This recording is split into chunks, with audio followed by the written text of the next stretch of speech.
Well, dear delegates, gear up for this fireside chat ensuring nutrition security for women and children. Well, globally, the COVID-19 pandemic has already led to unprecedented increases in poverty and food and nutrition insecurity, as well as poor health outcomes. In such a scenario, how do we ensure nutrition security for women and children? That's what we shall be discussing in this fireside chat with some eminent speakers.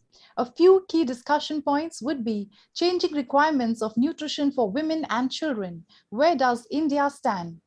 Nutraceuticals for women's health, all you need to know, and the importance of science-backed nutrition.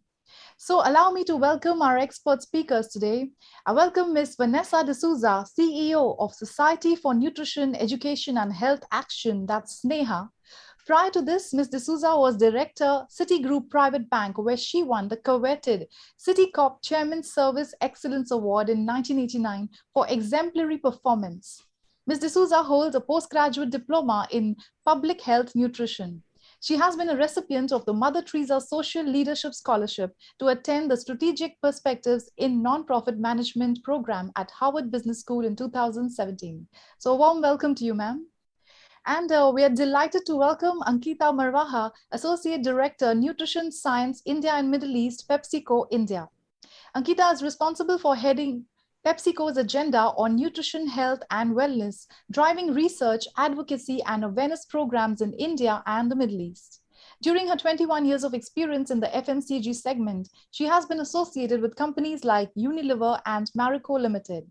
She has also been involved in clinical research in the area of diabetes and cholesterol management and has won both national and international published papers to her credit. We welcome Tarun, India Country Director, Global Alliance for Improved Nutrition at GAIN.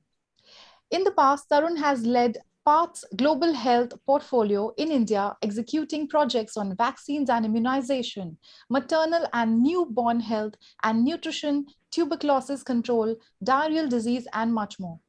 Prior to PATH, he served as the country director of the America India Foundation, where he led programs in primary and secondary education for children of migrant workers. He also spent 3 years as project director at the Transport Corporation of India Foundation to combat HIV/AIDS in India. And we're delighted to welcome Ms. Shipra Khanna, Indian celebrity chef, restaurateur, author, and television personality.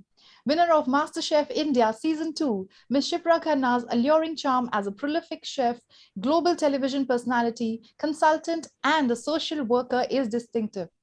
She is the recipient of the coveted honor by SARC as the woman chef, taking taste beyond borders in Nepal. She's also received the Femina Woman of the Year and Himachali of the Year awards. And she's also been awarded by the Mahatma Gandhi Leadership Award to take Indian cuisine across the globe. She has started her own fundraiser called Cooking for India with Care India and Care Australia to help collect funds for COVID relief for India. And she's recently come out with a new cookbook, Health Unlimited, which is going to be on the shelves soon. So thank you for joining us, ma'am.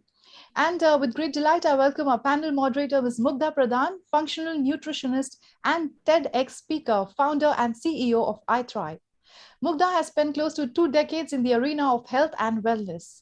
Hers is an inspiring story as she herself recovered from a multitude of chronic illnesses using modern principles of functional medicine, ancient wisdom about food, and a sound foundation of spirituality. She founded iThrive in 2019 with a vision of creating happy, healthy, lifestyle, disease-free communities across the world.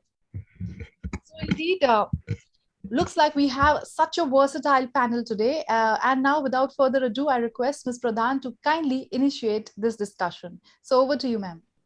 Thank you so much for that wonderful introduction, Deepti. And it's such an honor to be moderating this panel of amazing speakers. And without really taking up too much time, I want to get started quickly. So I just thought before we get started and before I get on to the questions that I really want to ask each of you from all the work you've done, I thought we should just set a little bit of context on what each of you think about nutrition, right? Like, what's your idea of nutrition? Specifically, do you think women and children have different needs?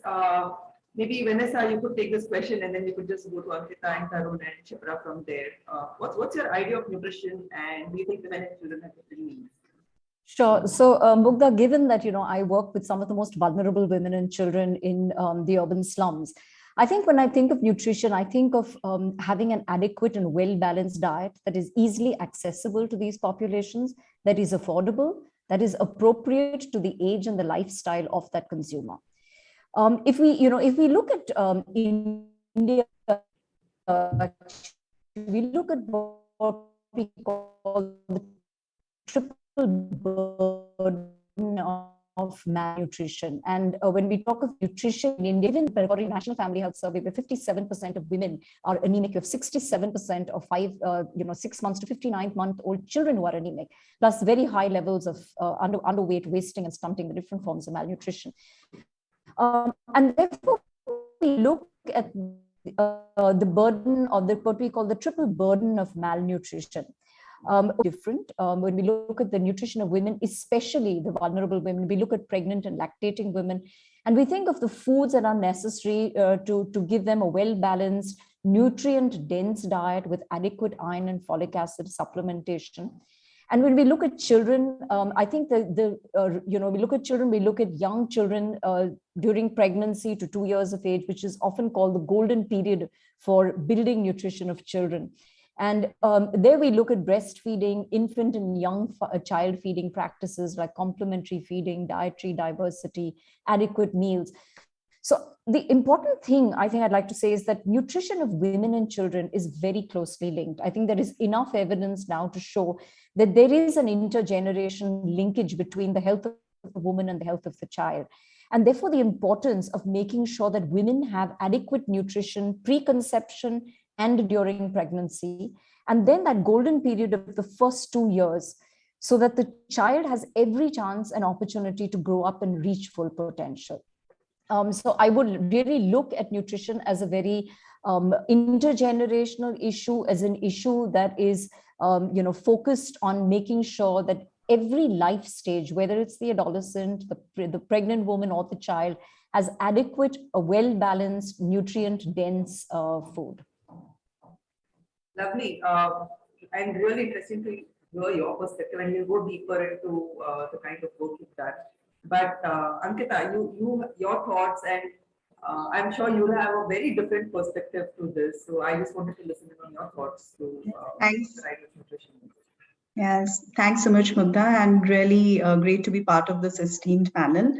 And like you rightly said, although I do believe that nutrition is about the nutrients, health, but there's another dimension to it. It's also about acceptance, and it's also about understanding that it becomes a part of everyday being. So nutrition is also a reflection of education. It's the reflection of economic growth. It's also a reflection of socio-cultural acceptance. It's also a reflection of taste, and it's also a reflection of culture and who we are.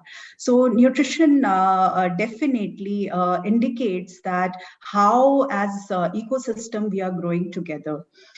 Besides that, I would say when I look at women and child, of course, we are doing a nutrition enhancement project in one part of Punjab. And what we saw there is in the 15 villages where we were running this program, the villages where we were increasing the awareness of women on the locally available grains and the kind of nutrition which exists there, the acceptance and the inclusion of nutrients which were going in the plate also saw a dramatic shift for the children and women themselves. So it also has a compass of awareness, and it has multifold dimensions, and it's much broad, is what I feel.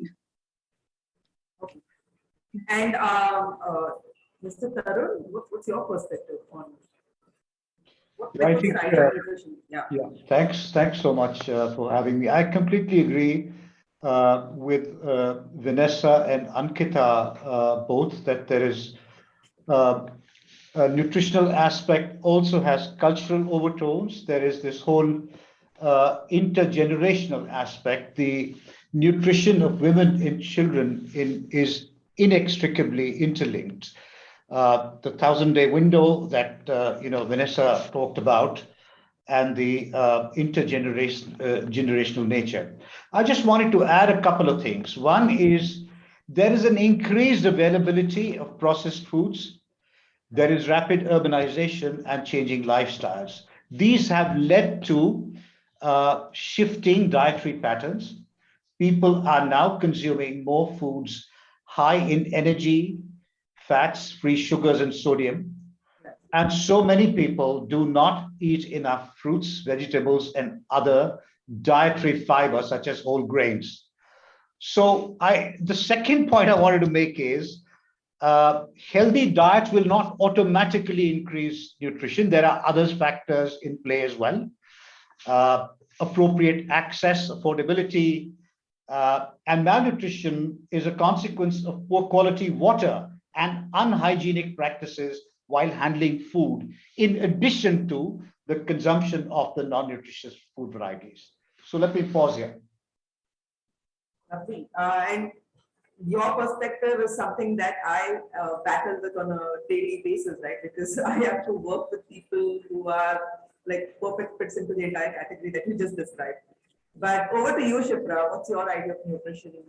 I think have different thank you needs? for the question and thank you for having me. But I completely agree. All three of them have actually said everything possible. But yeah, being a chef, I would definitely, when I say nutrition or when I hear nutrition, it's definitely a balanced diet. I do understand that all of us are not so fortunate to have access to a balanced diet, but it's really surprising that even if people who have access to it are not really aware of what they should be eating or they should not be eating. They ignore like a lot of factors which they know in the back of their mind, but they do not kind of take it forward. So yes, I agree with Mr. Tarun, like, there are eating habits which are going really bad, but at the same time, science has progressed so much that you can, if you're not having enough nutrients and vitamins, you have supplements available today. Even in fortified cereals or grains, there's so much that is out there. So it's a full circle, So next question for you, Tarun. Basically, I given the work you're doing, given the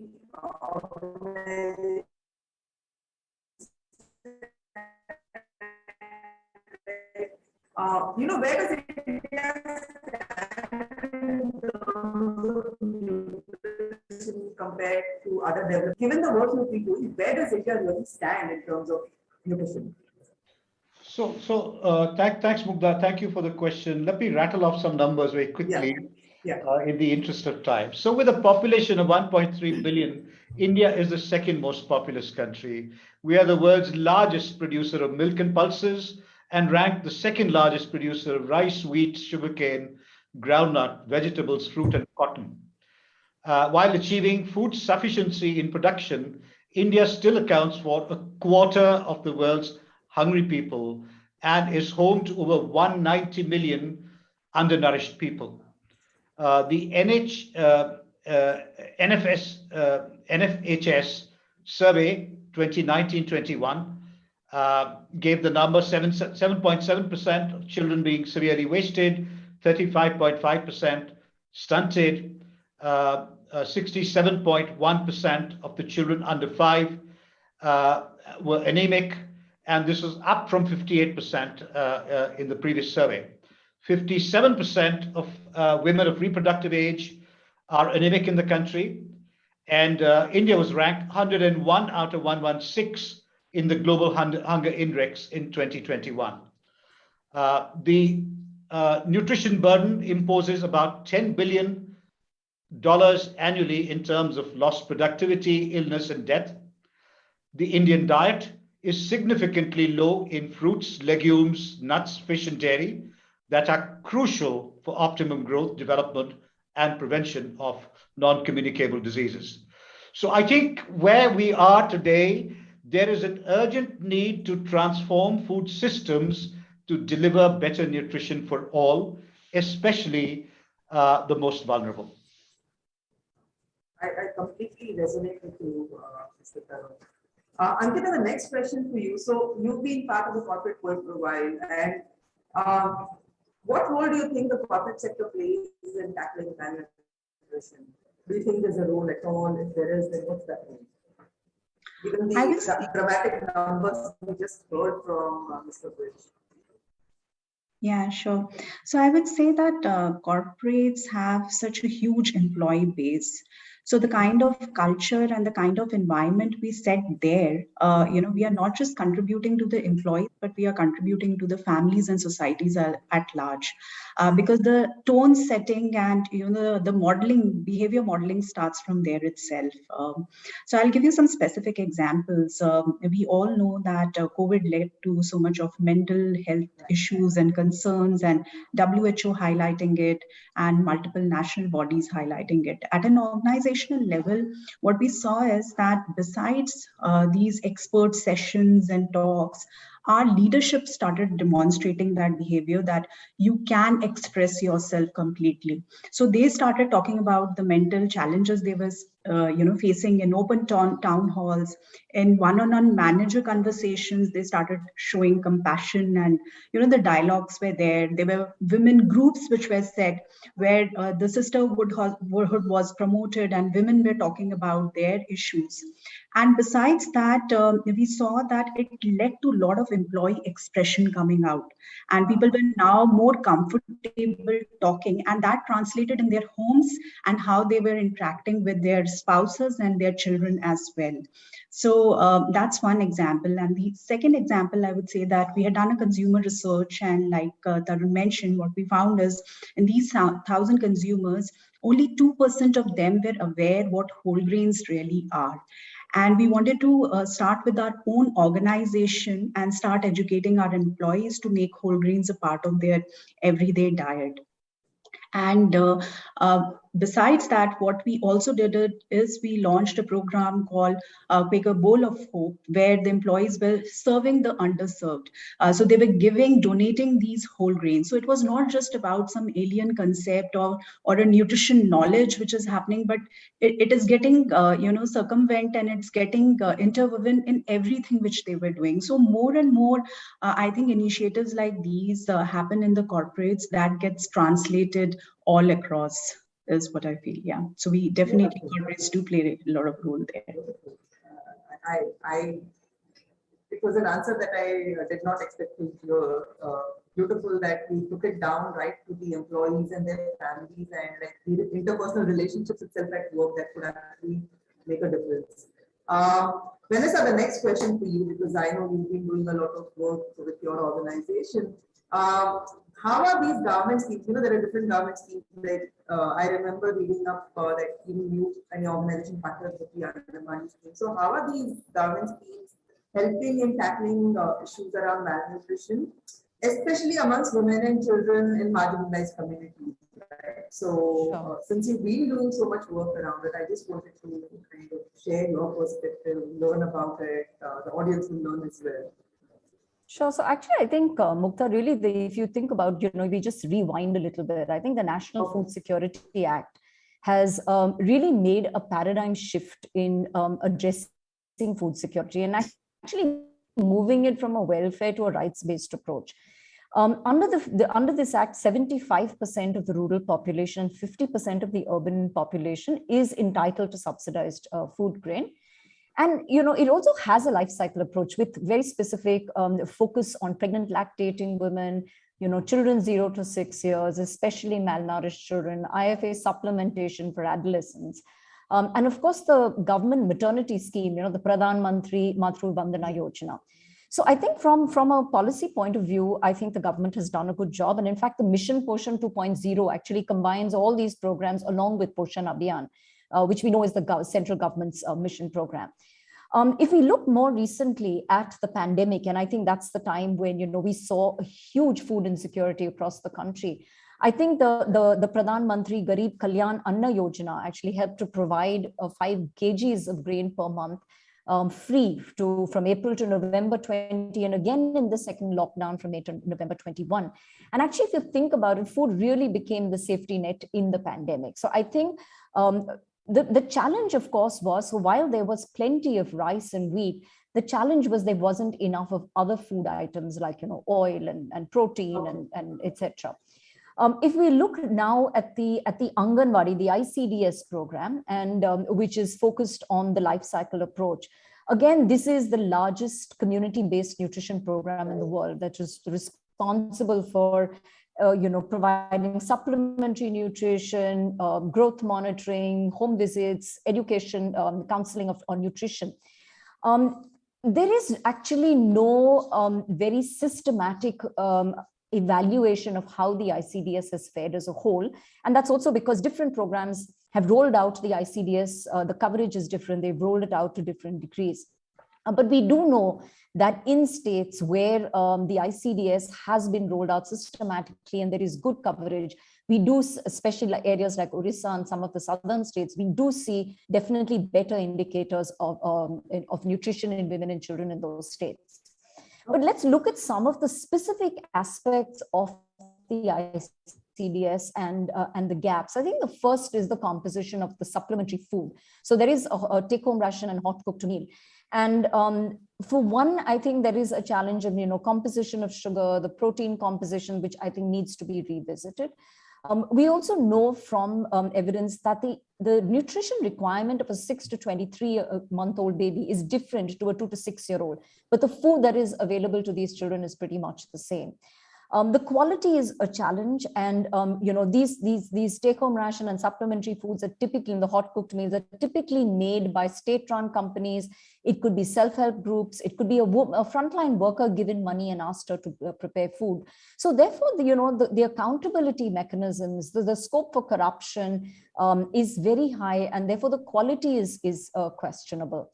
The next, of course, is coverage. I think coverage is an important issue. In any nutrition program, if you don't have strong coverage, and we have seen that, especially in urban areas with 20 to 25% of the populations being migratory, the most vulnerable actually don't even know where the Anganwadi is. So, how are they supposed to access Anganwadi food?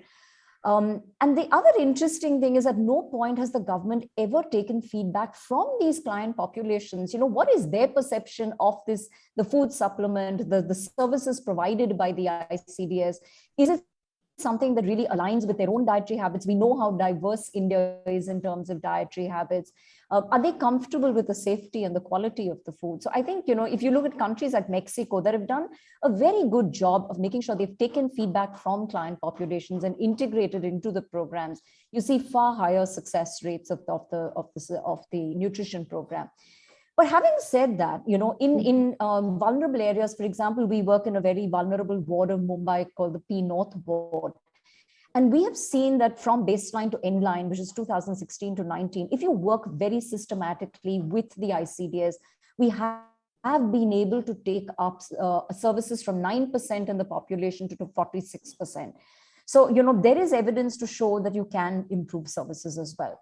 And the last point I just want to talk about is the PMMVY, which is the government's maternity scheme, which we know provides just 6,000 rupees to the first child. And now you compare this to the organized sector, which gets 6 months maternity leave, right? So I think there is a lot of scope still to be done, and uptake of services, as we know, is a challenge, especially in the most vulnerable sections. So while the government has done a lot, I still think we have miles to go.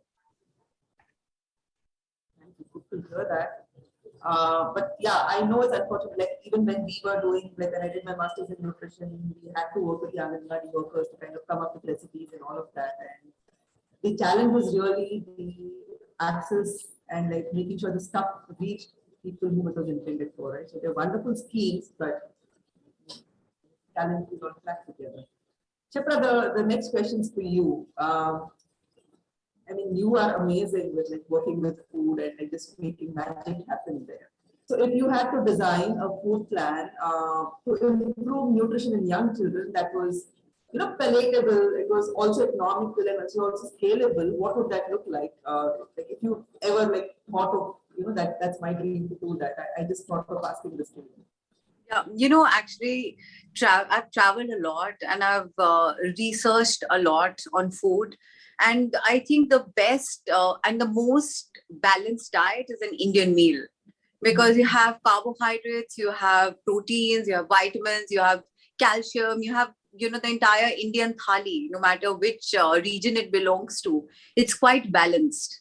And it's surprising that, people in the West are also realizing it. And, our gift to the world is Ayurveda, I think. And we all will agree. It's just the application of it. And yeah, definitely, if I have to plan a meal for young children or pregnant women, there would definitely be like certain criteria in mind, like Vanessa's said, given so much of information, it is so amazing. And yeah, there has to be, in the formative years, I think, when we talk about nutrition and health, it is also your mental well-being, and where do you have, like, your food, what you intake really makes a difference in your state of being, in your mental being. So it's very important for young children to have really nourished food and have like a fruit, available, dessert less maybe, because everybody likes desserts, maybe a little jaggery is enough. But otherwise, a balanced meal with some fruit and vegetables and dal and rice and roti, I think it's a perfect planned meal. Right, great. My internet's being a little tricky. I hope I'm clear, but I have so many more questions to ask. So, Tarun, I'm coming back to you. In the past, traditionally, most of us had pretty equitable access to local and seasonal food, right? Like we lived in tribes, we lived in villages, and most of us had access to the same kind of food. But with globalization, what's happened is we see a huge inequity in food distribution now, right? So the urban population has access to a whole plethora of different kinds of food. That might not be the same for the rural population. So do you think that's contributed in some way to malnutrition that we see now prevalent amongst women and children? Yes, quite significantly. Let me take a very broad brush food system lens on this issue. So food systems determine dietary choices, and food systems have not focused enough on delivering nutrition. The agriculture system is heavily cereal-based, with insufficient focus on producing nutritious foods that tend to be more perishable. We lose too much food, especially nutritious food that tends to be perishable, during transportation, warehousing, prior to reaching markets. You all have seen some videos from time to time of tomatoes rotting and so on and so forth. Food transformation and processing into foods with less fiber, high salt, fat and sugar content, as we urbanize and as taste, convenience, pricing takes preference over healthier options. Then at the retail end, there is also heavy marketing of unhealthy food. I'm sorry to say, I mean, some of that does happen.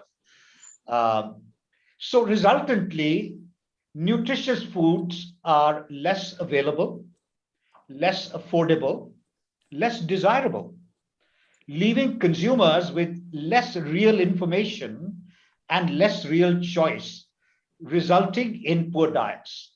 So consumers look for price, taste, convenience, quick information. And I think as a food system, we're not delivering this. And therefore, I make the case very fervently for a holistic food system transformation from production right to retail.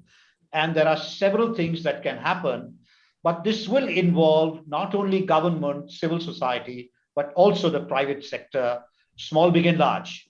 I think it's wonderful to see India has shown commitment at the highest level to addressing nutritional challenges, Poshan Abhiyan, Anemia Mukt Bharat. More recently, the Prime Minister's announcement that fortified rice would be provided to MDM and PDS starting 2024. So there is attention at the higher level, but I just say we need to have a large food system transformation, and we need to enter at different points to start delivering more nutrition. Thanks. Absolutely, I so totally agree with you, right? Because it's not just one problem, it's not just one thing that, oh, we have extra food growing and then that's getting wasted versus, oh, there doesn't come, it's clean and then they're not, the implementation is not happening the way it was envisioned. It's an entire transformation that's required at a larger scale. Ankita, coming back to you, again, this is something that I was really curious about. Like, we see a lot of, the industrial revolution that happened itself has also impacted our food systems, right? Like, apart from whatever it did for technology, it changed how we eat.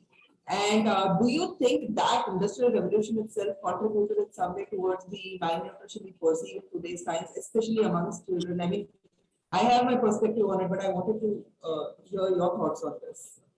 Yeah, sure. Mugdha, I think I'll start by first talking about COVID. Now, COVID has brought a different lens to how we look at health and wellness, and how we really start talking about it, and how we start transforming our plate. So I would say that we've seen that at least 40% of the food choices, our research showed that 40% of the food choices today the consumers were making, it was linked to immunity. They wanted to have strong immune system, and hence the traditional way, Ayurveda and all that emerging, and home confinement led to a lot of the traditional methods coming in, people cooking at home. One would have expected that travel time has gone down and people are at home, so they will be spending quality time at home, but that didn't happen. It's leading to a lot of mental health issues, and some other issues are emerging. Similarly, when we talk about technology at this point in time is enabling education for children. It's enabling, again, dialogue between all of us, and even today's session, probably meeting in person, having those conferences, that has a different dimension and different flavor altogether. So what I'm trying to highlight is that significant change brings multiple benefits and challenges with it, and how as whole ecosystem we maximize the benefits and look at the challenges as a collective ecosystem and work towards it would show progress. So I would say that industrial revolution has definitely created a lot of jobs leading to food security. Life expectancy has increased. Healthcare systems have been evolved. There is early detection of nutrition issues. So there is a lot of awareness which has been built in now. There are rapid actions which are being taken. There is a stronger supply chain which exists. There are better hygiene toolkits which are there. So there is a lot which has evolved. Now the point is, how do we make sure that it becomes available to more, and at a personal level people start making, and at an individual level also we start taking responsibility of it, versus challenging it and saying that it is because of the environment itself. So I think when we talk about diet and nutrition, the same size does not fit all, and there's a lot on personal responsibility, which the real nutrition change starts. Thank you. Thanks. And Venice, I think because we also are like short on time, but I really want to get this question. I was looking at your website and loving the work you're doing. You're bringing in the community itself towards tackling malnutrition, right? So how did you really do that? How do you harness the power of the community in tackling malnutrition in children? So actually, I want to pick up from what Ankita said. She said very interestingly that, it's really important that each of us is responsible for our own nutrition, right? And I think that's very core to the way we work, because, our interventions, when we start them, of course, our focus is always to bring down prevalence of the 3 forms of malnutrition, anemia, etc. But a very core part of our work is, how do we build capacity of members of the community to take this work forward, to take charge and be accountable for their own health? And also, how do we build the capacity of the government frontline workers to deliver on the core services, both the quantity, the quality, the coverage, etc. And I think when you look at community, we work through, individual community volunteers. We identify them early in our intervention. We have community action groups that we work with, because we do believe they're very core. But I think if I look at what is their role really, I think the first really is to demystify this whole concept of nutrition or malnutrition.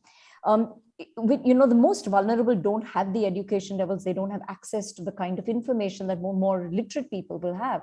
And therefore, making them understand in their own contextual manner, what is malnutrition? What is it that a mother can do sitting in a, 10 by 10 home in a city where doesn't even know where the nearest Anganwadi is? How can a community volunteer then reach out to her, help her to find the Anganwadi, make sure that her child is weighed, accompany her to a hospital if she's pregnant? So that linkage is very important. What we do is we contextualize our intervention. So we do recipe demonstrations with locally available ingredients based on the cultural preferences. The second big thing is the community being a vital link between the public system and the beneficiaries. Right? So here, how can a community support a government frontline worker, whether it is immobilizing for immunizing, for anthropometry of kids, it's for demand of, uptake of services. How do we make sure that we have this cadre of change agents who are knowledgeable, who are aware, and who take charge of their neighbors and help their neighbors access services?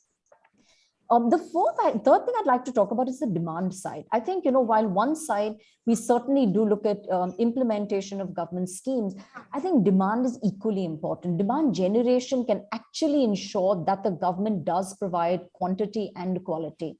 And what we do over here is we use, various strategies. It could be, one is working with local influencers, maybe religious leaders, doctors, teachers, and help to change mindsets, to remove some of the barriers to access of health and nutrition. One of the important points, which I didn't bring up at nutrition, but I would like to make, is there are various other factors that affect nutrition, and domestic violence is one of them. In fact, in a randomized control trial, we saw a very clear impact on higher levels of stunting for women who were experiencing domestic violence. And therefore, we actually train community volunteers to be barefoot counselors. Adolescents are trained to be non-specialist workers to help with barefoot counseling. So how do we then provide services, use the community to increase the supply of services? Community groups could be condom depot holders. They could provide IFA supplementation. There are so many things that a community volunteer can do, and we can leverage that power of the community.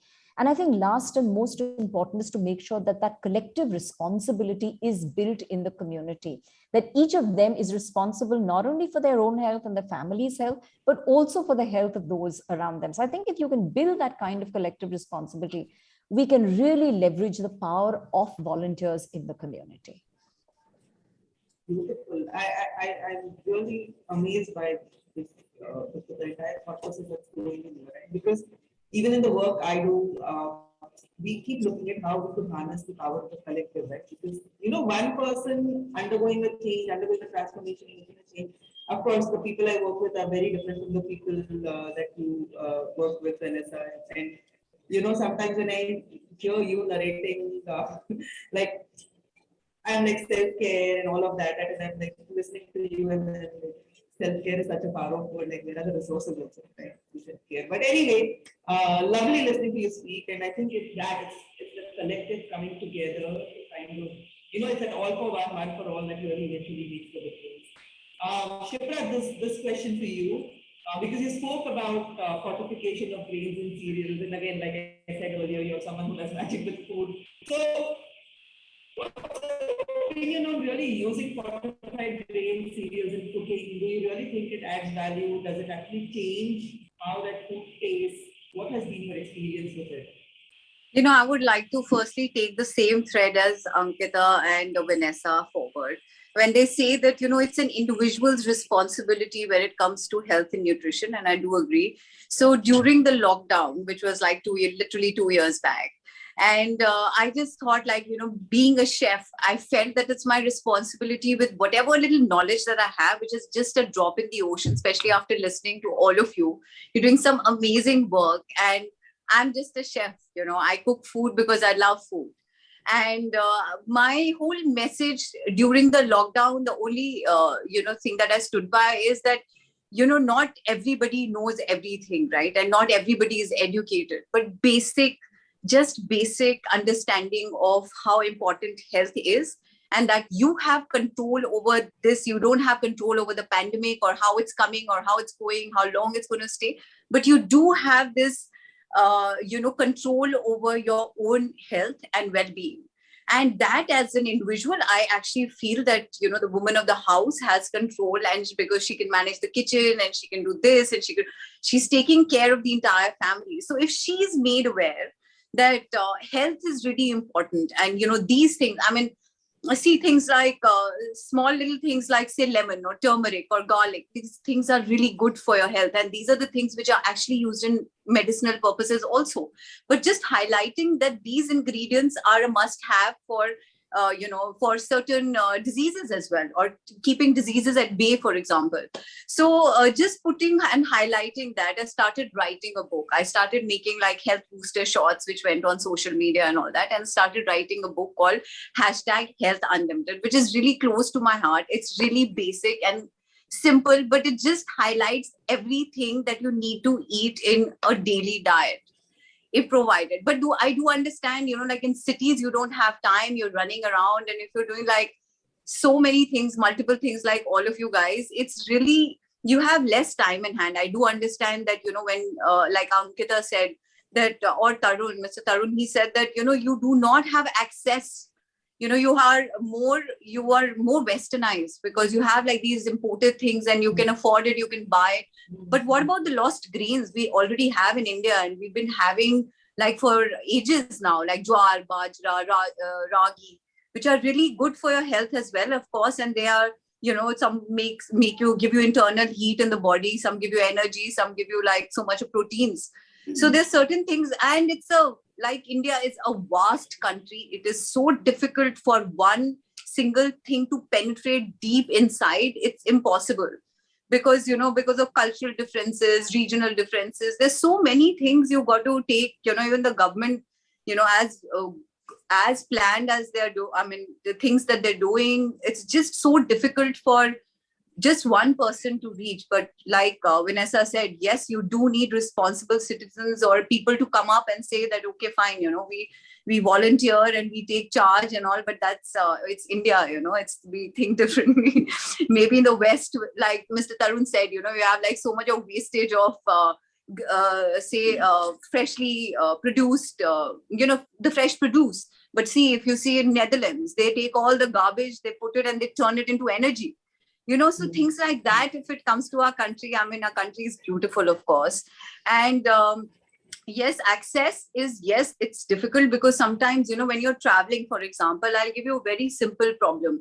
I like to eat healthy. Like, it's very difficult to carry food all the time. It's just not possible. Sometimes you're leaving in a rush and you can't find one place or something that is packaged and it's healthy, and you're like, okay, fine, I don't mind eating this, if I feel hunger. Unless it's fruit, of course, you can carry a banana or something, definitely. But yes, so fortified cereals and grains, I totally vouch for it, because I'm always in a rush doing so many things. And I do feel that if something like that is available, one should definitely make use of it, because we are living in a digital world where science has progressed so much. And if you are living in this world and you have access to that knowledge or product, why not? It's always better to, and, as healthy as you want to eat, certain vitamins, minerals, which, these fortified grains or cereals can provide you with, it's just like, it just calms you down, like you've taken your entire day of nourishment. So it's all good, All right. So I think it's about time we wrap up. But I think what a lot of us gain perspectives on is primarily, yes, of course, women and children have different needs, and then the needs are again different depending on the demographic, the whether it's an urban population we're discussing, whether it's a rural population, and then again the fact that knowledge dissemination, awareness itself is at different levels across these different demographics. There is definitely a very, very different need for nutrition when it comes to women and children. And I think Mr. Tarun covered something very beautiful that our entire health system itself needs transformation, right? Like the food system, health system, it's all one integrated piece, and it starts off right from the place where the farmers